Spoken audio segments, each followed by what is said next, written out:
शान्तं महाकाव्यनाटकादिप्रियं मूषिकवाहनमोदकप्रियं महाकाव्यनाटकादिप्रियं मूषिकवाहनमोदकप्रियं महागणपतिं मनसा स्मरामि वसिष्ठवामदेवादिवन्दिता।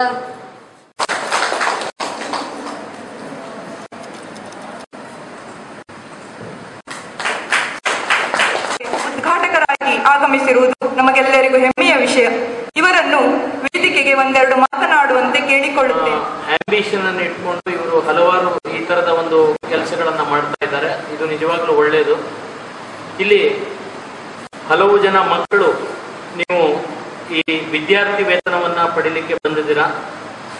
ಸೊ ಈ ವಿದ್ಯಾರ್ಥಿ ವೇತನ ಅನ್ನುವುದು ಬಹುಶಃ ನೀವು ನಿಮ್ಮ ಶಿಕ್ಷಣ ರಂಗದಲ್ಲಿ ಒಳ್ಳೆಯ ಒಂದು ಸಾಧನೆಗಳನ್ನ ಮಾಡಿದ್ದಕ್ಕೆ ಇವರು ಕೊಡ್ತಾ ಇದ್ದಾರೆ. ಆ ಹಿನ್ನೆಲೆಯಲ್ಲಿ ನಾನು ಮಕ್ಕಳಿಗೆ ಪ್ರಮುಖವಾಗಿ ಹೇಳುವುದಂದ್ರೆ, ಇವತ್ತು ನಿಮಗೆ ಏನು ಒಂದು ಈ ವಿದ್ಯಾರ್ಥಿ ವೇತನವನ್ನ ಕೊಡ್ತಾ ಇದ್ದಾರೆ, ಇದನ್ನ ನೆನಪಿನಲ್ಲಿ ಇಟ್ಕೊಳ್ಳಿ. ಯಾಕೆ ಹೇಳ್ತಾ ಇದ್ದೇನೆಂದ್ರೆ, ನಾವು ಎ.ವಿ. ಬಾಳಿಗ ಸಮೂಹ ಸಂಸ್ಥೆಗಳು ನಾವು ಕೂಡ ಹಲವಾರು ವರ್ಷಗಳಿಂದ ನಮ್ಮ ಸಂಸ್ಥೆಯ ಅಧ್ಯಕ್ಷರಾದ ಶ್ರೀಯುತ ಯುವರಾಚಾರ್ಯ ಅವರು ಈ ವಿದ್ಯಾರ್ಥಿ ವೇತನವನ್ನ ಕೊಡ್ತಾ ಇದ್ರು. ವಿದ್ಯಾರ್ಥಿ ವೇತನವನ್ನ ಕೊಡುವಾಗ ಒಂದು ನಮಗೆ ನೆನಪಿಗೆ ಬಂದಂತ ಒಂದು ಇದನ್ನ ನಾನು ನಿಮ್ಮ ಮುಂದೆ ಹೇಳಲಿಕ್ಕೆ ಇಚ್ಛೆ ಪಡ್ತೇನೆ. ಏನಂದ್ರೆ, ಸುಮಾರು 15-16 ವರ್ಷಗಳಿಂದ ಸಾಧಾರಣ ಒಂದು ವರ್ಷಕ್ಕೆ ಒಂದು 50-60 ಜನರವರೆಗೆ ವಿದ್ಯಾರ್ಥಿ ವೇತನವನ್ನ ಪಡಿತಾ ಇದ್ರು. ಆದ್ರೆ ಮುಂದೆ ಅವ್ರು ಏನಾಯ್ತು, ಅವರು ಏನು ಮಾಡ್ತಾ ಇದ್ದಾರೆ, ಯಾವುದೋ ಒಂದು ಮಾಹಿತಿಯನ್ನ ಈ ನಮ್ಮ ಟ್ರಸ್ಟ್ ನವರಿಗೆ ಕೊಡ್ತಾ ಇರಲಿಲ್ಲ. ಅಂದ್ರೆ ಇಲ್ಲಿ ನೀವು ಏನ್ ತಿಳ್ಕೊಳ್ಬೇಕಂದ್ರೆ, ಈಗ ಇಲ್ಲಿ ಮಾಸ್ಟರ್ ಆಫ್ ಸೆರೆಮನಿ ಅವರು ಮಾತಾಡ್ತಾ ಇದನ್ನ ಹೇಳ್ತಾ ಇದ್ರು, ನೆರವನ್ನ ಪಡೆದುಕೊಂಡು ನೆರವನ್ನ ಇನ್ನೊಬ್ಬರಿಗೆ ಕೊಡುವುದು ಇದು ಬಹಳ ಮುಖ್ಯವಾದದ್ದು. ನೀವು ಇವತ್ತು ಏನು ವಿದ್ಯಾರ್ಥಿ ವೇತನವನ್ನ ಮಕ್ಕಳು ಪಡಿತಾ ಇದ್ದೀರಾ, ಒಂದು ತಿಳ್ಕೊಳ್ಳಿ, ನಿಮ್ಗೆ ಯಾಕೆ ವಿದ್ಯಾರ್ಥಿ ವೇತನ ಕೊಟ್ಟಿದ್ದಾರೆ ಅಂದ್ರೆ, ಒಂದು ಮನೆಯಲ್ಲಿ ಕಷ್ಟಗಳಿರ್ಬೋದು, ಎರಡನೇದು ನೀವು ಆ ಕಷ್ಟಗಳ ಹೊರತಾಗಿ ಚೆನ್ನಾಗಿ ಓದ್ತಾ ಇದ್ದೀರಾ. ಸೊ ಈಗ ಚೆನ್ನಾಗಿ ಓದ್ತಾ ಇರುವುದು ಇದು ಮುಂದುವರಿಬೇಕು. ಮತ್ತೆ ಮುಂದೆ ನೀವು ಕೂಡ ಈ ತರ ಒಂದು ನಾವು ವಿದ್ಯಾರ್ಥಿ ವೇತನವನ್ನ ನೀವು ವಿದ್ಯಾರ್ಥಿ ವೇತನವನ್ನ ಪಡೆದಿದ್ದೀರಾ, ಅದಕ್ಕೆ ನೀವು ಥ್ಯಾಂಕ್ಸ್ ಅಂತ ಹೇಳ್ಬೇಕಾಗಿಲ್ಲ. ನೀವು ಏನಾಗಿದ್ದೀರಾ ಜೀವನದಲ್ಲಿ. ಯಾಕಂದ್ರೆ ಈಗ 11 ವರ್ಷ ಆಯ್ತು. 11 ವರ್ಷದಲ್ಲಿ ನನಗೆ ಗೊತ್ತಿಲ್ಲ ಎಷ್ಟು ಜನ ಇವರಿಗೆ ನಾವು ಏನು ಮಾಡ್ತಾ ಇದ್ದೇವೆ ಅಂತ ಯಾರಾದ್ರೂ ಹೇಳಿದಾರ, ನನಗೆ ಗೊತ್ತಿಲ್ಲ.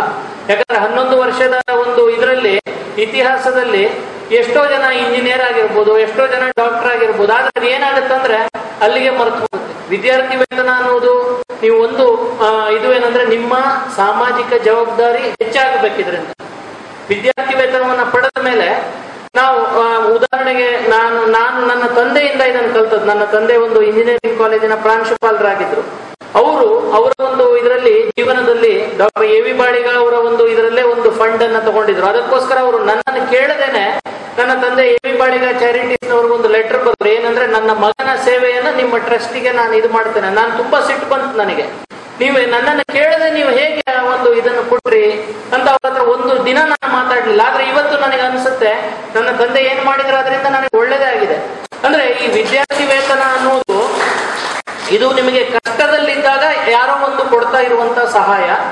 ಈ ಸಹಾಯಕ್ಕೆ ನೀವು ನನಗೆ ಸಹಾಯ ಮಾಡಿದಿರಾ ಅಂತ ಹೇಳಿ ಅವ್ರಿಗೆ ಏನು ಇದು ಮಾಡಬೇಕಾಗಿಲ್ಲ. ಆದ್ರೆ ನೀವು ಏನಾಗಿದ್ದೀರಾ ಜೀವನದಲ್ಲಿ, ಒಂದು 10 ವರ್ಷದ ನಂತರ ಇವತ್ತು ಏನು ಈ ಸಮಾರಂಭದಲ್ಲಿ ಇದು ಮಾಡಿದಿರಾ, 75ನೇ ಸ್ವಾತಂತ್ರ್ಯೋತ್ಸವ ಬರುವಾಗ ನೀವು ಏನಾಗಿರ್ತೀರಾ ಜೀವನದಲ್ಲಿ, ಅದನ್ನು ಒಂದು ತಿಳಿಸುವ ಒಂದು ಇದನ್ನ ಇಟ್ಕೊಳ್ಳಿ. ಒಂದು ಜನರ ಹತ್ರ ಇರುತ್ತೆ. ಆದ್ರೆ ಆ ದುಡ್ಡನ್ನ ಕೊಡಬೇಕು, ಒಳ್ಳೆಯ ಕೆಲಸಕ್ಕೆ ಕೊಡಬೇಕು ಅಂತ ಎಷ್ಟು ಜನಕ್ಕಿರುತ್ತೆ? ಬಹಳ ಕಡಿಮೆ. ಯಾಕಂದ್ರೆ ಈಗ ನಾನು ಇಲ್ಲಿ ಕೂತಿದ್ದೆ ಮಾತಾಡ್ತಾ ಇದ್ದಾಗ ಕೃಷ್ಣಣ್ಣ ಅವರವ್ರಿಗೆ ಹೇಳಿದ್ರು, ನಿಮ್ದು ಏನೋ ಒಂದು ನಿಧಿ ಇದೆ ಅಂತೆ, ಆ ನಿಧಿಗೆ ನಾನು ಹಣವನ್ನು ಕೊಡ್ತೇನೆ. ಆ ಹಣ ತುಂಬಾ ಜನರ ಹತ್ರ ಇರುತ್ತೆ. ಎಷ್ಟು ಜನ ಅದಕ್ಕೆ ಕೊಡ್ತಾರೆ, ಎಷ್ಟು ಜನ ಅದರ ಒಂದು ಇದನ್ನ ಪಡಿತಾರೆ.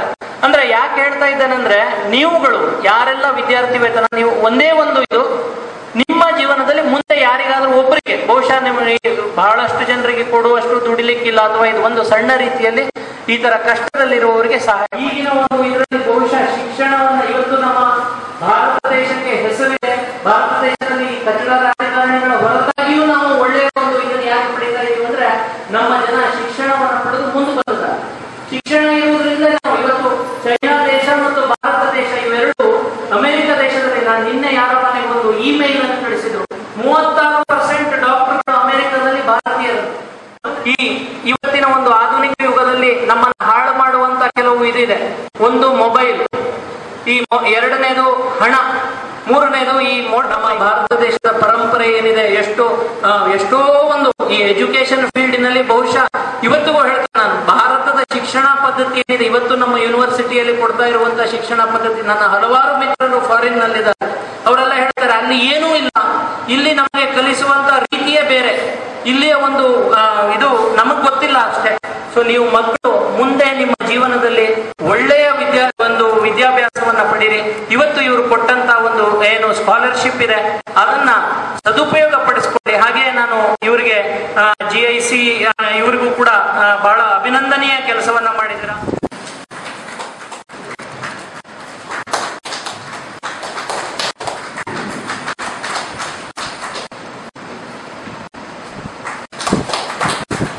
ಮಹೇಶ್ ಡಾಕ್ಟರ್ ಬಿ ನೀಡಬೇಕಂತ ಕೇಳ್ಕೊಳ್ತಾ ಇದ್ದಾರೆ. ಮುಖ್ಯವಾಗಿ